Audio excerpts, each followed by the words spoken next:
Hey everybody, welcome back to Super Comic Fun Time.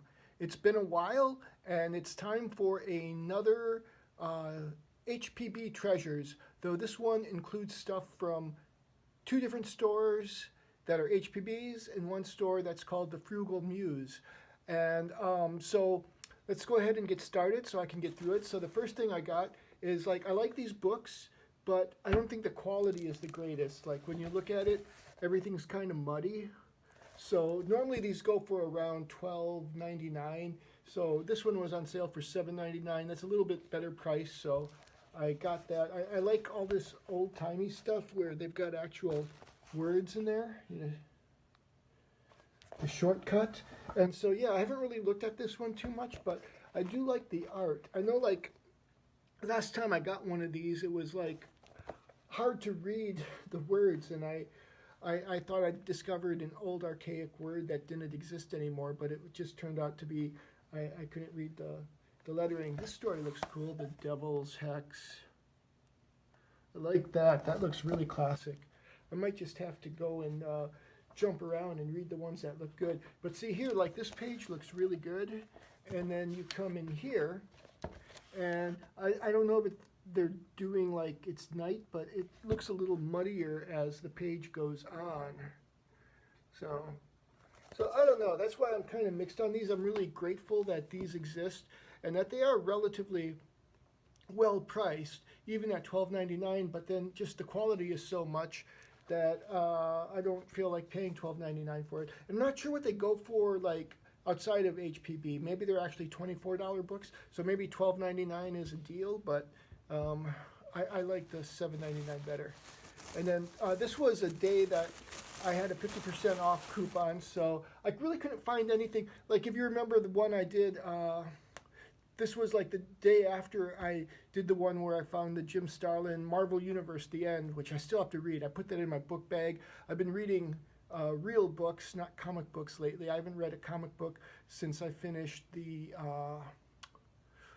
what was it? The tie-in to Final Crisis, which I really enjoyed that one. Can't think of the name of it right now. But anyway, so this is The Sandman by Kirby and Simon, or Simon and Kirby. And see, even at this book, it's about the same period as The Weird Terror, but the printing is cleaned up. It's much better. So I don't really know anything about this version of The Sandman. I always guessed or assumed that Neil Gaiman's version was quasi-inspired by this, but then he just made the character his own. I don't know. I haven't really looked into the history of that. But this is one that's been on my list to get for a while, just to have something from back in the day. I think other than this, all of my Kirby stuff is from the present era, Marvel era on. So then they had this little book there. I just like these little books. It's Change Your Life Through Psychic Power. It's $2, so it's pretty awesome. And that was that trip. And then this one is this one is very exciting. It's from the trip, or the HPB book on the further part of town, the West Side one. And so starting it off kind of mildly, I just really liked this cover. So what does it say? It says, "Our fighting forces in action. Attack! Nazi Inferno." So I can see I'm getting a little bit of glare there. So anyways, it's at Charlton Comics. It's 20 cents, so I'm guessing it's from the 60s. I don't know anything about it other than the cover was cool, and that's why I bought it. And there was Charlton, and I don't think I own any Charlton stuff. But then, when I was going through the graphic novel place, I found all of these. These are all Marvel graphic novels. So some of these I tried to look up afterwards. This one I could not find, but I didn't have the book in front of me, so I couldn't put the exact title in. I was looking on Amazon. This is Cull, The Veil of the Shadow by Ellen Zelanzi? And Tony D. Zuniga. So yeah, I can't quite read the name. Here we go. Oh, Zelenets. So this one is I think it's in the roughest shape. the ones I picked up, but it was a Marvel graphic novel, and most of them were in the $5 range, so that's why I picked them up. Ooh, this is very cool. I really like that. I have to peek over so I can see. So I don't know anything about this book. I've never read a Cull book, or if I did, it was like, you know, I was never really into the sword and sandals. I did read a little bit of Conan back in the day, but I never was totally into the character, and the movie didn't help. I just did not like the Arnold Schwarzenegger movies. I didn't like them. So this is the most expensive one, and if I wasn't getting a whole collection, I might not have paid this much for it, but it's probably a good deal. It's $7.99 for Cloak and Dagger, and this is by Bill Mantlo. And let's see ISBN. So Bill Mantlo, Larry Stroman. It's like here, I'm not sure of the first name of the person, and here on the inside, they did it in cursive, which I can read cursive better than some people, but I'm looking at Larry, and it's not, is it Lammy? Is it Lamy? I can't quite make it out. And then it's inked by L. Williamson, and it's really hard to read this. So that's as far as we get. So yeah, I'm excited to read this. Oh, here's the back. Here's the people: Bill Mantlo, Larry Stroman, and L. Williamson. So I guess they're the only ones who get their pictures with it too. They're the only names I could read. And then this is the first one I found, and it was exciting because I never read Power Pack back in the day. But when I read Secret Wars a few years ago, I read the Power Pack tie-ins, and Franklin Richards is sleeping over, and is it the Beyonder or no, Dr. Doom is dead at that point, I think. Though I think he comes back. I remember like Franklin Richards gets kidnapped, and is it by the Beyonder? I don't remember, I'll have to look at that again. Anyway, so Power Pack, they're kind of cool, and Cloak and Dagger. So the cover looked really cool, and I go, oh, it's a Marvel graphic novel, and it's $5.99. I'm going to get this one. The only one I think I've passed up so far was The Death of Captain Marvel, which I regretted a little bit, but it was like way over. I thought it was overpriced. I thought it was like $15 or $16, and it was the 8th printing, and I really don't know about the value of it, but I just didn't want to pay that much. So yeah, this is kind of a cool, kind of a pastel watercolor thing going on in this one. I'll see if I can find something that jumps out. Oh, that's not too bad. At least you got that panel there where it's jumping out. Have no idea what the story is, but I'm sure it will be fun. Oh, the last page is kind of cool. So you kind of got like, I guess the Power Pack doing a Three Musketeers style thing at the back. So who wrote this one? Well, it's Shelter from the Storm is the name of the story. And it is Bill Mantlo. This time the penciler is Sal Valuto, Mark Farmer is the inker, Jim Massara is the letterer, and Julie Mitchell is the colorist. So exciting. And then we have one by J.M. DeMatteis and Mark Badger. This is it Greenberg the Vampire? I can't tell for sure because the price is over it. But, you know, this rounded out my shopping experience at HPB this last Sunday, and you know, the artwork's pretty good. I don't know anything about it except I did look up. I guess there's another edition out with the 2 Greenberg the Vampire stories, so there's at least 2 stories, and there's at least one thing that collects both of them. And I don't think this is it. I think this is just one story. But from the creator of Moonshadow, a story about the undead, the living dead, sin, redemption, the magic of love, and the healing powers of chicken soup. So this looks like a lot of fun. And I do like this, like the guy shooting the typewriter. That's kind of cool. That's how you deal with writer's block, I guess, if you're a vampire. So then finally, I was really lucky that, you know, I wasn't planning the trip. This is all the way on the west side. It's like as far as I live from the center of Madison. This store is about the same way. And they were just having their spring sale, so I got lots of goodies for just a little over $10. So that was exciting. Now, one thing about this store for comic books is they don't seem to be in as a nice shape. But we're going to go through, let's see, these books you're not going to care about. This book you might not care about, but the artwork is beautiful. This book has been in my mind so much in the last 2 or 3 years. This is a book I borrowed from the library. I think it might have been my senior year, so I didn't have a lot of time to read it senior year of high school, and I never picked it up again.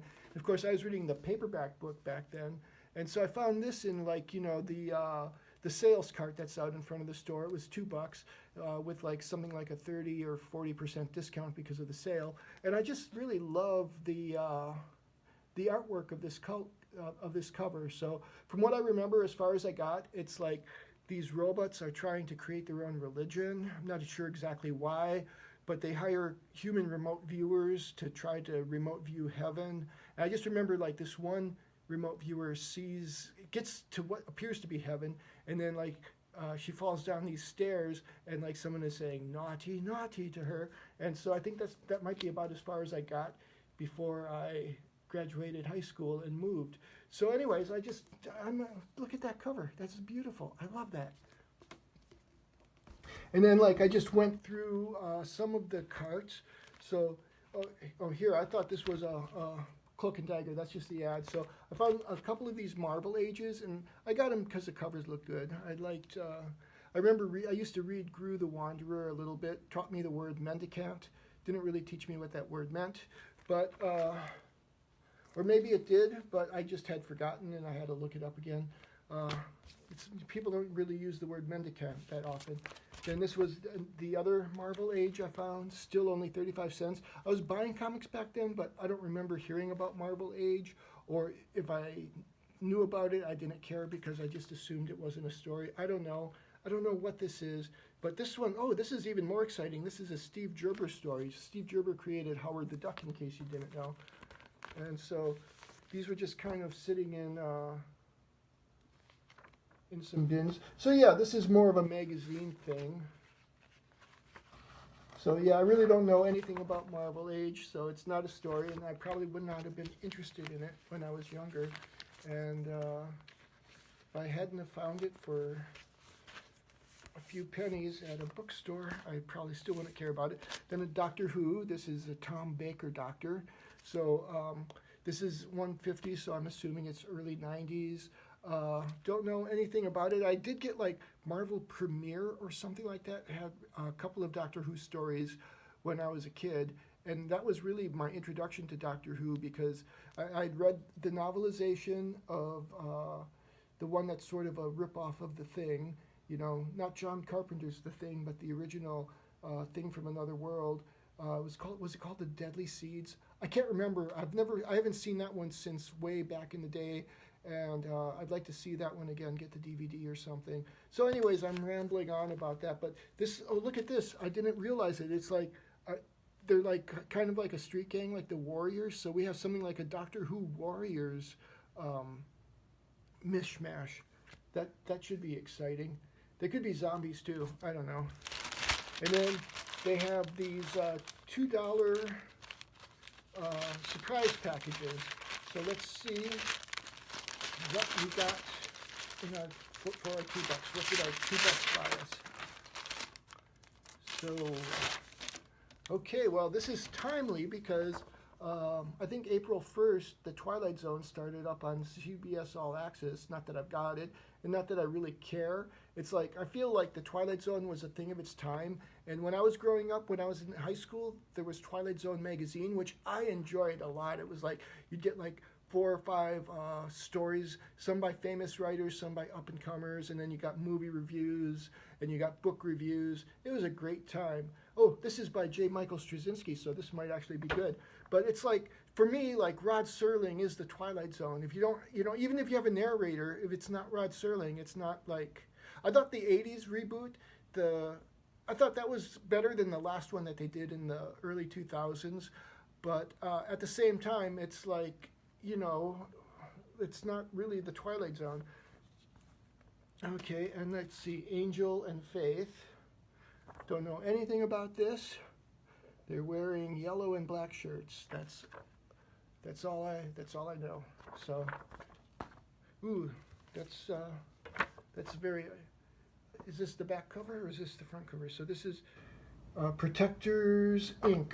Again, one I don't know anything about. I do like that cover though. I probably would have bought this if I had seen the cover of it. So yeah, don't know anything about it though. Then what we have, Ultimate something. This is a Marvel book. Oh, is it? Oh, it's men. I couldn't tell because like this was obscured and I thought it faded out. So this is Ultimate X-Men. I haven't read any of the Ultimate books, I don't think. I was tempted to buy like the Ultimate Spider-Man when they were on sale a few years ago on Comixology, but then I never did. So, and if I did, I probably wouldn't have read it. Oh, this is kind of cool. This is probably Kitty Pryde sinking in. The last time I read her was in, I think it was X-Men versus Avengers, and she'd grown up and was a teacher, and she wasn't as much fun as when I was a kid. Like she's taken on she's grown up, I haven't. So, you know, we grew apart. And Kato Origins. Oh, this is the Green Hornet comic. So that's what I got for my $2. I don't know. It looks kind of fun. Maybe it was worth it. And I think that's all I've got for you on this. We'll just call this one Treasures because we have 2 different stores that we got our treasures from. And I am very excited for. I'm really building up quite the library of original Marvel graphic novels. I'm really excited about that. I hope to find The Death of Captain Marvel for a reasonable price. A few weeks ago, of course, I got The Punisher, and then I got that one. What was it called? I don't remember, but it was by the guy who wrote the Giant-Sized X-Men 1, and it was basically Giant-Sized X-Men 1 again, and, you know, it was okay, but it was like a lot of origin stuff. It was like, if you read Giant-Sized X-Men 1, the first part was pretty much that, and I can't remember the characters. I did look them up at the time I read it, and I know, sadly, the guy died. Was his name Cockburn? I can't remember. But it was still fun to read that, and I would like to read something past the origin because I didn't think X-Men, Giant-Size X-Men #1 was all that great when I finally got around to reading it like 40 years after it came out. But what came after it, it set up everything, and then like Chris Claremont took over and it became legend. I don't think there's, you know, has anything like just really rivaled X-Men since X-Men? I don't know, maybe. Anyways, that's going to do it for this episode of Treasures. And, yeah, my battery just popped up. So Super Comic Fun Time out.